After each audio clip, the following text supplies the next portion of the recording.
Hello everyone, welcome to my channel. Please subscribe and keep watching more details. Brennan Elliott reveals return to acting 4 months after losing wife. 4 months had passed since Brennan Elliott's world shattered. He had stood at her bedside, holding her hand until the very end. Cammie, his wife, his heart, his everything, had fought with the strength of a warrior, but cancer had been ruthless.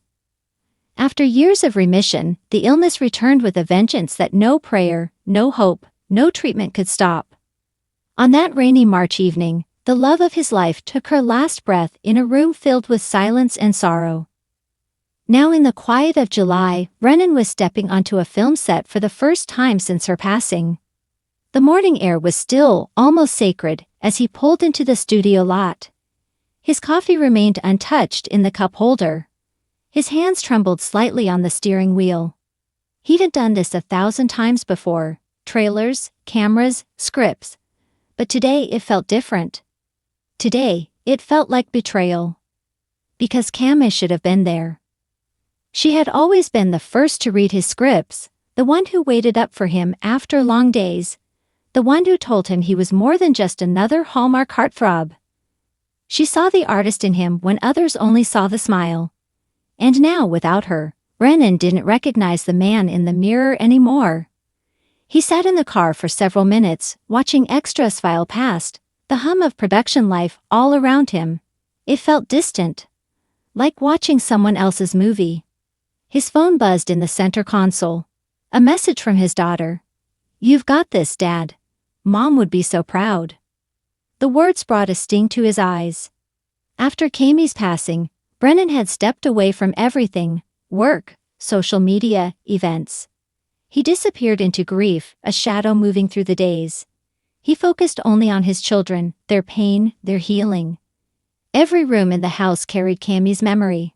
Her laugh in the hallway, her scent on the pillow, her voice in the family videos they played too often, desperate to keep her alive in some small way. Brennan thought he might never return to acting. The idea of pretending to be someone else felt dishonest when he couldn't even face who he was now. But life has a strange way of whispering you forward when you're ready, even if you don't believe you are. It was his daughter who encouraged him to say yes to the new role. Not because they needed the money or because it was time to move on, but because, as she said with such surprising wisdom, "Mom loved your heart. You always left a little piece of her in every role. You should do it again for her." So here he was. The set was smaller than most he had worked on, a quiet, emotional drama about a widower rebuilding his life. The irony wasn't lost on him. Art imitating life, perhaps too closely. As he walked toward his trailer, crew members nodded respectfully, offering quiet condolences. No one pushed, no one pried. Everyone knew. Inside the trailer, he stared at the wardrobe hanging neatly on the rack. A simple flannel shirt and jeans, his character's uniform for this broken, grieving man.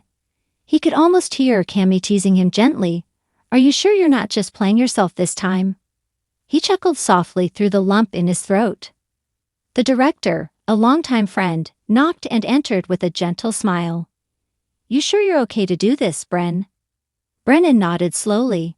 "I don't know if I'm okay, but I need to try." The first scene was quiet. A man sitting alone on a porch, clutching a photograph of his late wife. No dialogue, just emotion. The camera rolled. Brennan sat on the wooden step, fingers brushing the edge of the photo prop. But he didn't see the actress from the film.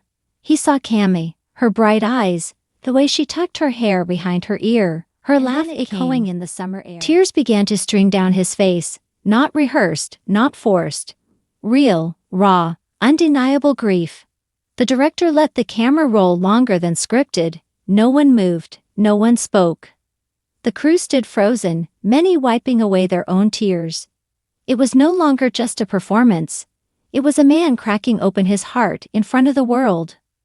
When the director finally called, "Cut," Brennan remained seated, overwhelmed by the emotion that had erupted from within. "I thought I'd be pretending," he said quietly to the cinematographer, who knelt beside him. "But I wasn't pretending at all." The rest of the shoot passed in a blur. Some days were easier than others. Some scenes broke him all over again. But through it all, Brennan found something he thought he had lost: purpose. It was in the late evenings, after the cameras stopped, that the real sorrow came. He would return to his temporary apartment, sit on the balcony with a glass of wine, and talk to Cammy. Not out loud, not always, but in the silence between thoughts, in the memories that never faded. "I didn't think I could do this without you," he whispered one night. "But you're still here, aren't you? Somehow, you're still holding me together." He often scrolled through old photos on his phone: family vacations, Christmas mornings, red carpet appearances. Each image a reminder of the life they built, a life interrupted, a love unfinished. On the final day of filming, the cast gathered around to thank Brennan for his vulnerability, for his strength. A co-star, teary-eyed, said, "You didn't just act the part. You lived it, and it helped us all feel something real." That night, Brennan posted on social media for the first time since Cammy's death. The caption was simple, paired with a photo of him holding Cammy's hand in the hospital.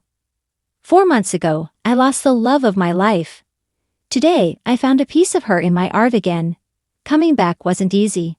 But I did it, for her, for our kids, for everyone carrying grief they don't talk about. You're not alone. Love lives on, even in the silence. #4Cammy." The post went viral within hours. Fans flooded the comments with messages of love, shared stories of loss, and praised his courage. Hallmark fans especially embraced his return, calling him not just a star, but a light in their own darkness. Back home, Brennan sat with his children on the couch, arms wrapped around them. They watched the final cut of the film together, tears streaming, laughter mixing with sobs. It wasn't just a movie, it was a tribute. "Mom would have loved this," his son whispered. "She was with you the whole time, Dad," his daughter added. And Brennan believed them. Because grief doesn't end. It softens maybe. It becomes a part of you. A scar, yes, but also a reminder of the depth of the love you were lucky enough to feel. As the credits rolled, Brennan saw the final dedication appear on the screen.